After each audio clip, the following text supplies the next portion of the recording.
Alright guys, in this last part of the lesson, this is our fourth video, we're going to find a tangent ratio. So this example we have to find the tangent of s and the tangent of r and write our answer as a decimal rounded to the hundredths place. Again, the first thing we want to do is write down SOHCAHTOA. Alright, it helps us organize our thoughts and know that we're using tangent, which is the t, and we don't need the sine or the cosine ratio, so I'm going to go ahead and erase that right now.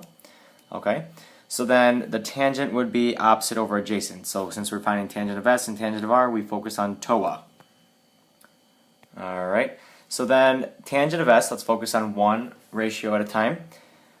We're going to draw our eyeball at s looking at the triangle and identify our hypotenuse. So our hypotenuse is always across from the right angle, which is 65. So that's the opposite over adjacent. That's the ratio that we're going to use.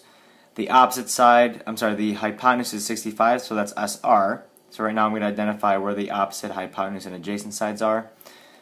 The opposite side's across from the angle S, so then that would be TR, and then the adjacent side is ST. We don't need that hypotenuse because in our ratio we're only working with the opposite and the adjacent side.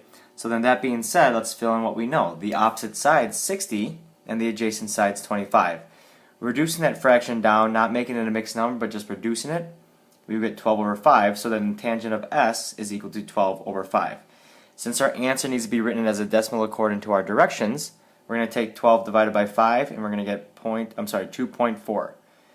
Alright, so this answer, tangent of s 2.4, is correct, but then tangent of s equals 12 over 5 is also correct, but just not written as a decimal. So now we have to find tangent of r. We're going to erase our diagram and focus on the fact that we are looking from, hold on a second, write down the ratio. We're looking from angle r. Our hypotenuse side is 65, and then because that's across from the right angle, so then our opposite side is 25, our adjacent side is TR, which is 60. So again, fill in what we know, knowing the fact that tangent is represented by, or is the opposite side over the adjacent side, so that would be 25 over 60. So then simplify that down, we get 5 over 12, so then tangent of r is 5 over 12. Again, our answer wants us to be in our decimals round to the hundredths place. Tangent of r is equal to 0.42. Okay, again, both answers are correct, but just depends on what the directions want you to write your answer as. Will depend on what you write it. So tangent of r equals 0.42 is the same thing as tangent of r equals 5 over 12.